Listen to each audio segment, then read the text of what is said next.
Never late. Never away novel audiobook. Chapter 11 to Chapter 14. A misunderstanding. Vivian's words had merely served to infuriate Fabian. His voice soared, as he soon pinched her chin. He was exerting so much force upon it that Vivian's face had started to contort in pain. What misunderstanding? In my opinion, you'd seen that the broke bloke from 2 years ago had suddenly struck his pot of gold, becoming a chief editor. Hence, since you've come to regret your decision, you've decided to claim that this was all merely a misunderstanding, right? Upon uttering such words, a vicious glint flashed across Fabian's eyes. He jerked Vivian's face towards him as he warned her. Vivian, let me tell you this. I am no longer the gullible man that I had used to be. Gazing at his familiar face, which was currently full of resentment and hatred, all Vivian could feel was complete shock and heartache. She had wanted to explain herself. However, she found that she could not bear to utter a single word in her defense. What else is there to explain? If he were truly willing to believe me, why would he have left back then, without even informing me as much?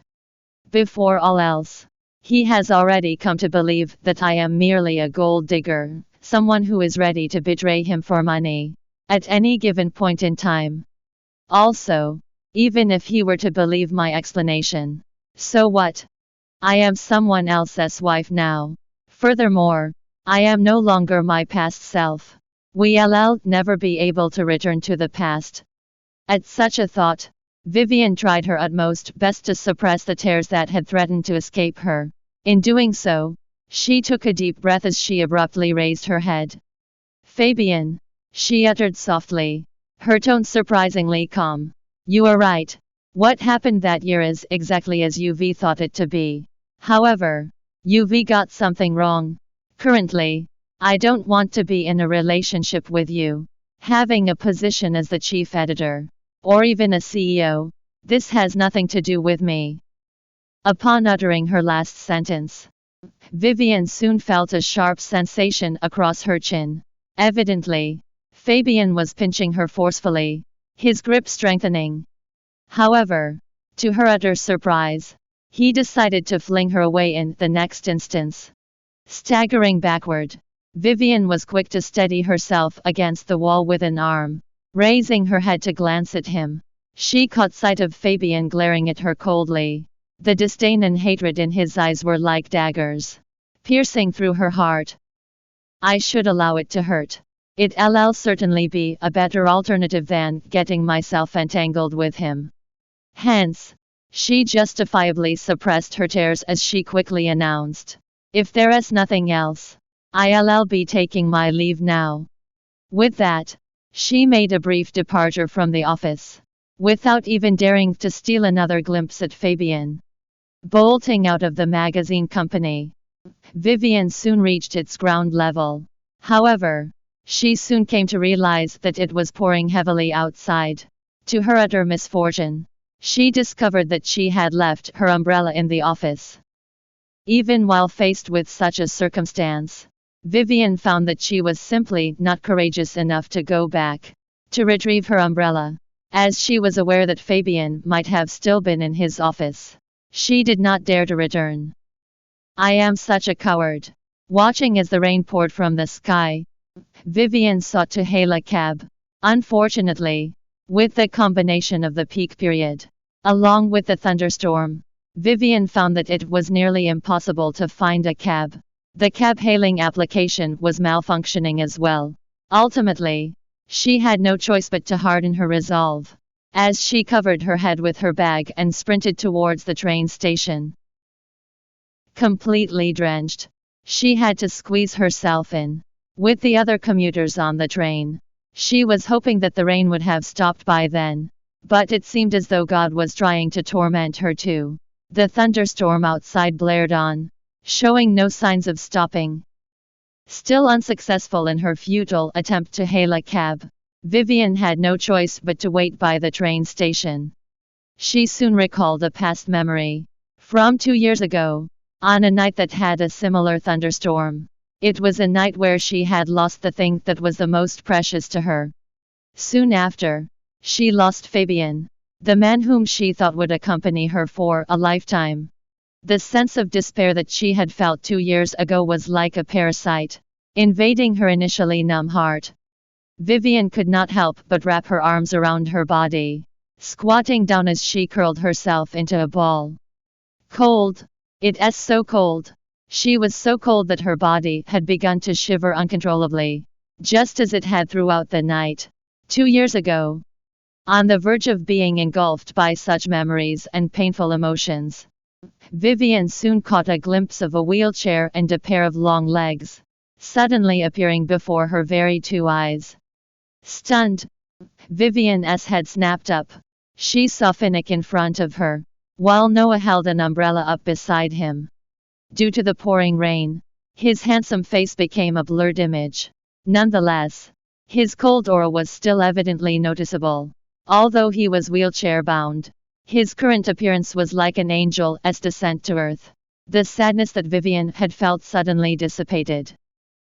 Vivian's eyelashes fluttered. Finnick, why are you here?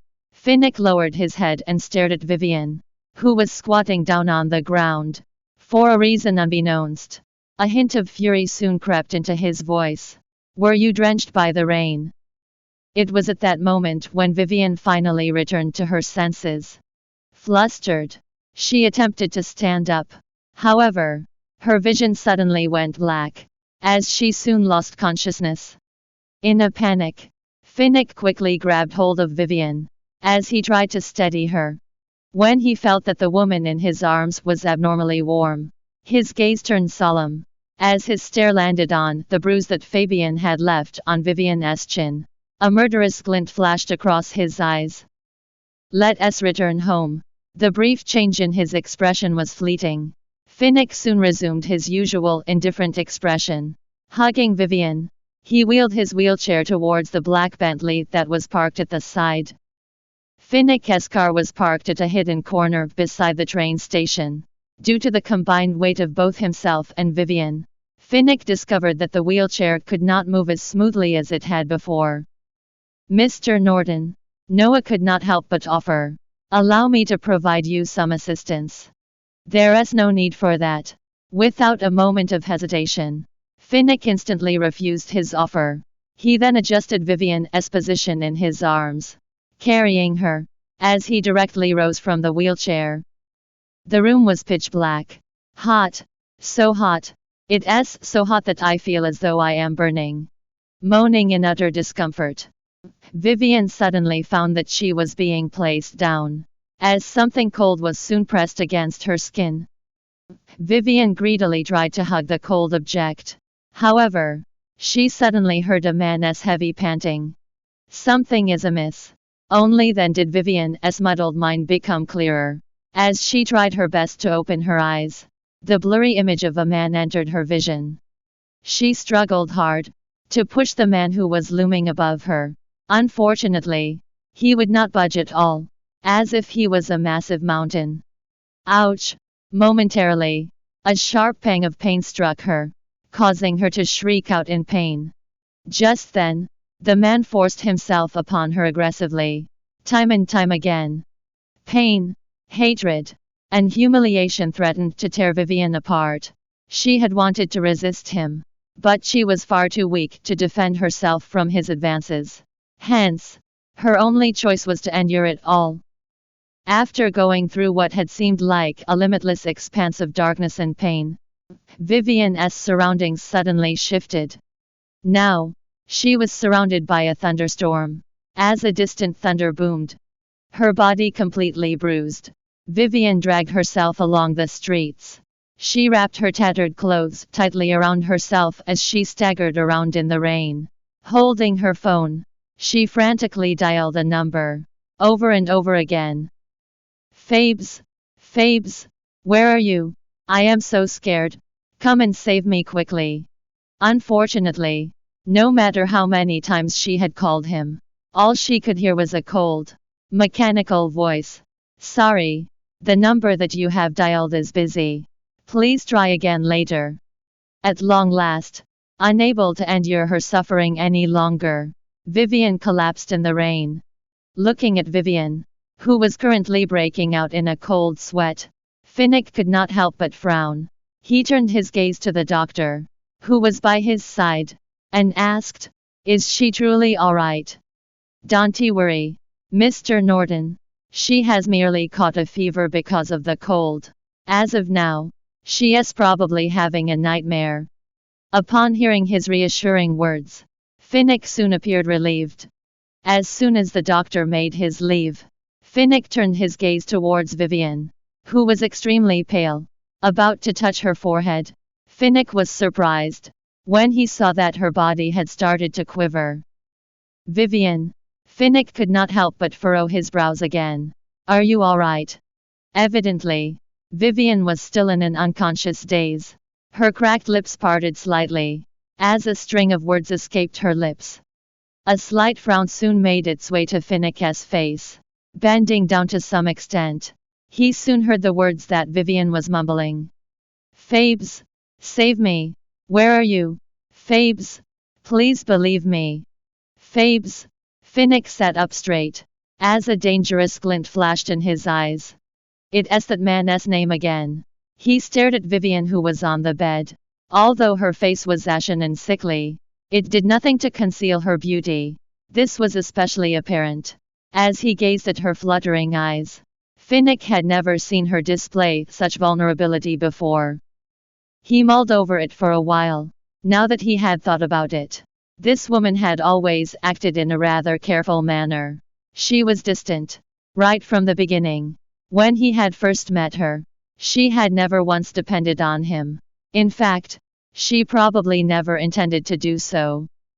Yet, she seemed as if she was filled with fondness and trust for the man called Fabes. He had given Noah instructions to investigate Vivian's past. As Noah was a man of great efficiency, he soon summarized the play of events of everything that had happened to Vivian. For instance, Finnick knew that she had a memorable first love. However, even as such, she had still broken up with her first love 2 years ago. Although he had never checked her first love's name and background, it appeared as though the person was named Fabes. Finnick began to feel extremely gloomy upon that thought, for reasons unbeknownst to him. At that moment, Vivian abruptly opened her eyes. Suppressing his emotions, Finnick lowered his head and stared at her. "Are you okay?" Vivian blinked. Only then did she realize that she was lying in a room in the villa, with an IV drip attached to her hand. "Were you the one who had fetched me back home?" asked Vivian, her throat feeling parched. "Yeah," Finnick replied nonchalantly as he handed a cup of warm water over to her. "Thank you." Vivian accepted it as she soon began to sip on the water. When Finnick took note of the usual distant and polite expression that had returned to Vivian's face, he inexplicably felt a sense of frustration. "Vivian," Finnick abruptly asked, "who is Fabes?" Ahem. Vivian had never expected Finnick to suddenly ask her such a question. Hence, she began choking on her water as she coughed violently. "Be careful." In comparison to how flustered Vivian was, Finnick remained calm as he patted her back. Panicking, Vivian looked up and saw Finnick gazing at her. She could sense that his gaze had landed on her bruised chin. "It is rather glaring." Finnick quickly took out an ointment from the medical kit on the bedside table. He squeezed some out onto his hand and applied it to Vivian's bruised chin. Vivian felt a cool sensation on her chin. However, she soon glanced at Finnick warily as she asked hesitatingly, "How do you know Fabes? You had yelled his name while you were dreaming." Vivian was stunned. Only then did she remember that she had dreamt about the incident that had happened 2 years ago, all while in her sleep. A despondent look crept into her eyes. Before Vivian could think of an answer, Finnick slowly interrupted her.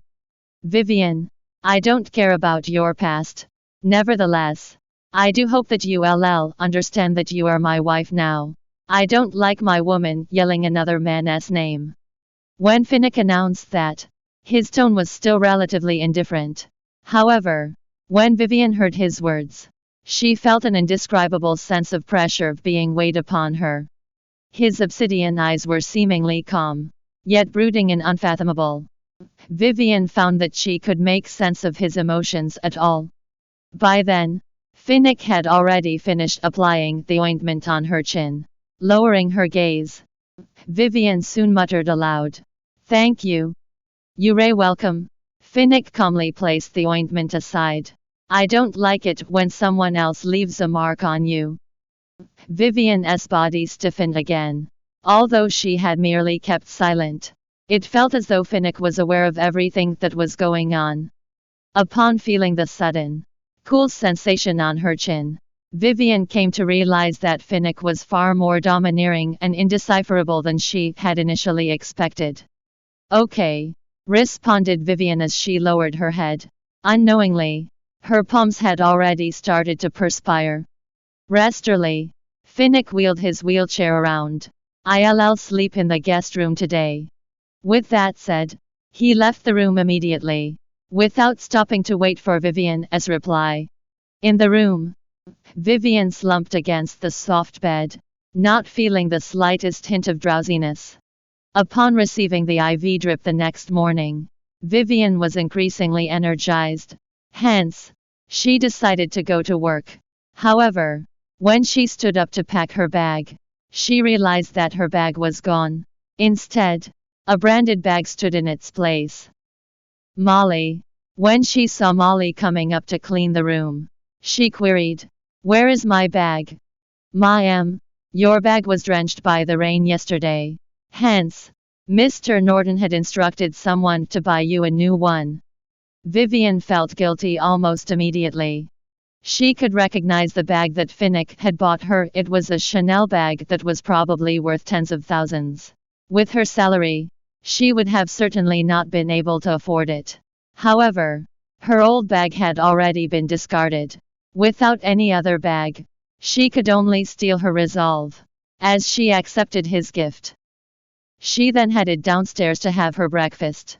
Just as she was about to hail a cab, Finnick offered, "Since you're not fully recovered yet, I'll send you to the office today."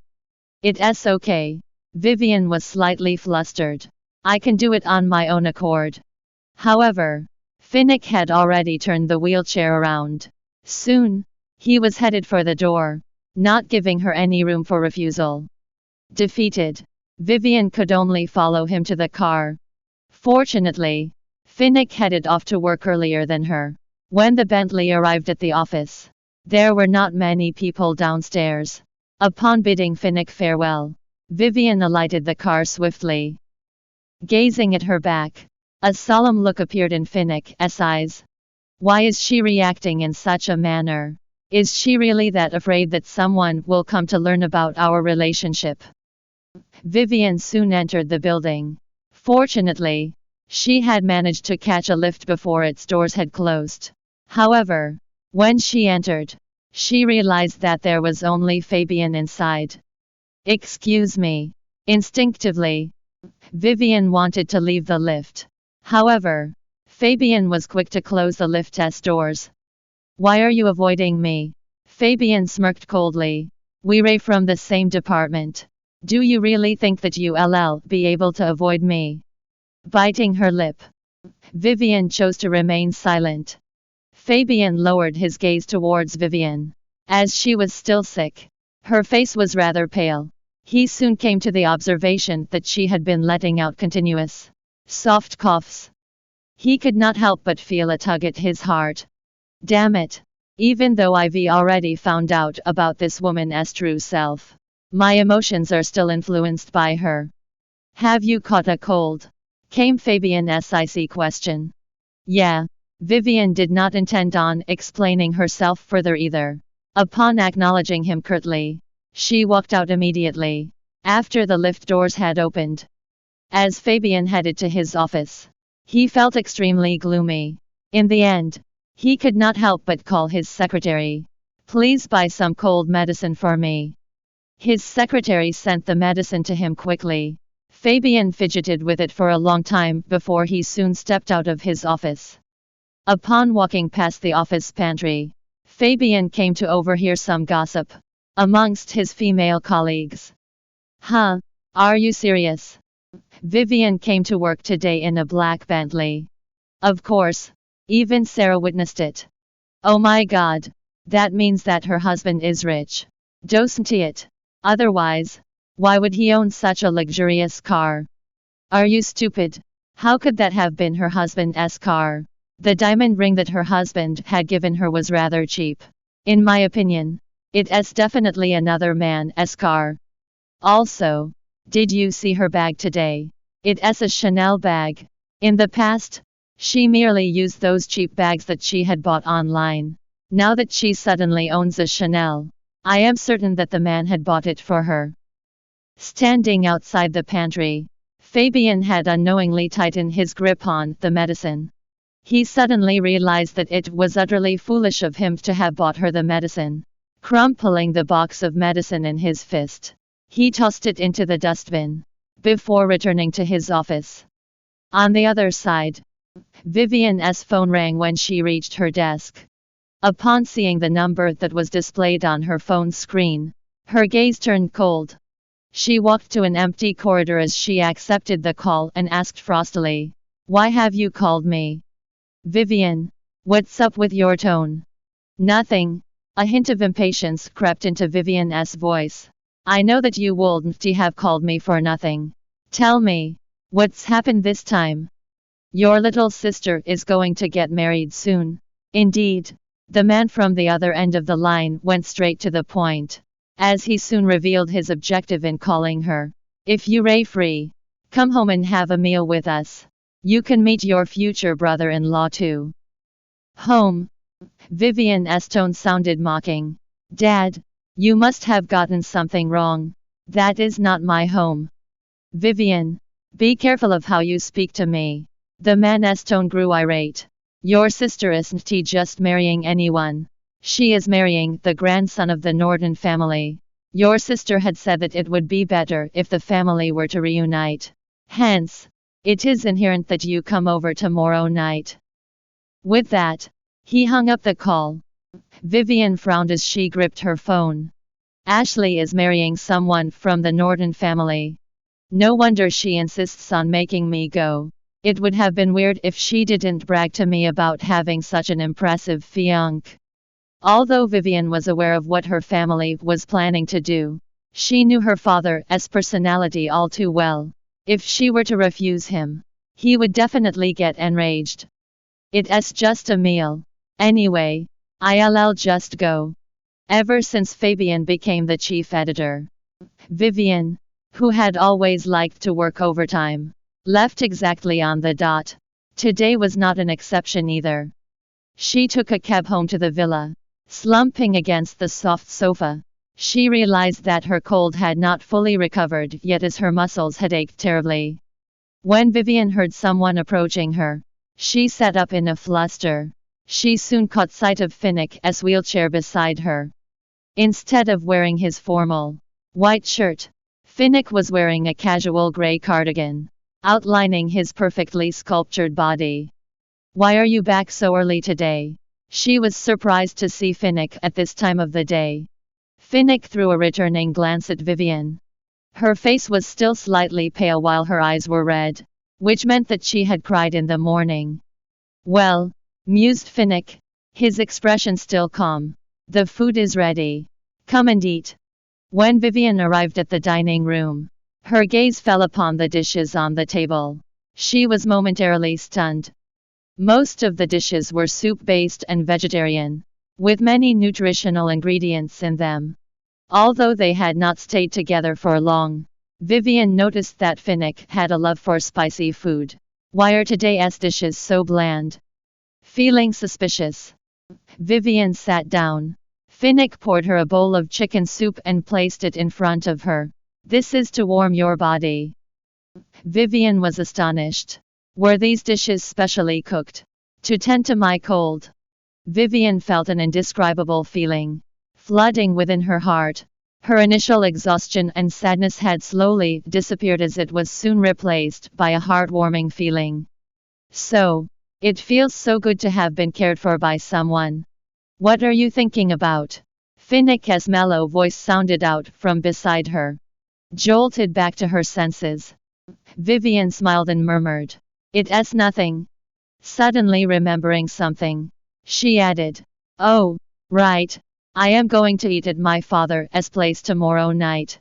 Seeing as such, you won't need to prepare dinner for me." "Okay," replied Finnick. After a while, he added, "When I am free, I'll visit your parents too." Stunned, Vivian blurted out, "There's no need for that." Finnick raised his eyebrows in question. Vivian realized that her reaction seemed slightly inappropriate. Feeling embarrassed, she explained, "My parents don't have a good relationship. My mom's health is quite bad too. So," looking at how flustered Vivian had seemed, a small smirk played upon Finnick's lips. Vivian was unaware of the fact that he had already investigated her family's background. "Really?" Instead of exposing her lie, he responded calmly, "When you're free, I would want to bring you along to meet my family." Vivian was taken aback, for it was the first time that Finnick had mentioned his family. "Your parents?" asked Vivian carefully. "My parents have long passed away." Embarrassed, Vivian muttered, "Sorry." "It's okay." Finnick remained as composed as ever. "I'll bring you to visit my grandfather and elder brother when your schedule is freed up. Coincidentally, my brother's son is going to get married recently." "Someone's getting married again." Vivian smiled bitterly. "Has it been auspicious recently? Why is everyone rushing to get married?" "Okay, then." Since she was Finnick's wife, it was a basic courtesy to visit each other's families. Hence, she did not refuse. The next day, Vivian managed to survive until her dismissal time from work. She hailed a cab to the Miller residence. Upon stepping out of the cab, she took notice of a woman wearing a bright yellow dress, happily rushing towards her. "Vivian, you have finally arrived." The woman grabbed Vivian's hands in hers. Flashing a bright smile at Vivian, she urged in an intimate manner, "Come in quickly. I want to introduce my fiancé to you." Staring at Ashley, who appeared rather beautiful, Vivian pursed her lips. "The grandson of the Norton family. Huh?" Appearing astonished, Ashley smiled shyly. "So Daddy has already let you in on everything. Nonetheless, when you see him later, don't mention anything of the Norton family. He hates it when others discuss his family background." Although Ashley had uttered such words, the proud look in her eyes could not be concealed. Vivian merely smiled at her words. Since young, she had known that Ashley was a materialistic person. Now that she managed to cling to someone from the Norton family, it must have been really hard for her to stop herself from bragging. However, it was certainly a proud achievement to be engaged to a member of the Norton family. In Sunshine City, the top three families were the Nortons, the Morrisons, and the Jacksons. They were powerful families who had risen to power ages ago, unlike the Millers who had only recently shot up to riches. If she was not mistaken, Ashley's fiancé was the son of the eldest son of the Norton family. He had studied abroad for a long time, so many outsiders did not know his name. While Vivian mulled over it, Ashley was already eagerly dragging her to the villa. In the living room, a tall and lean figure was sitting on the sofa, his back facing them. Ashley dragged Vivian over, her face full of excitement. "Phabes, let me introduce her to you. She's my sister. Although we don't share the same mother, she's my biological sister." "Phabes." Vivian's body stiffened. When she raised her head, she saw the man smiling at her. "Oh, I didn't expect your sister to be someone that I am acquainted with." It was Fabian. Vivian was utterly stunned, feeling as though she had just been struck by lightning. Never in a million years would she have imagined Ashley's fiancé to be Fabian. He is the grandson of the Norton family. Thanks for listening to the Bravonovel audiobook. Welcome to download the Bravonovel app. Read the novel never late, never away online and get the latest updates. Please see the video introduction for the novel details page and app download address.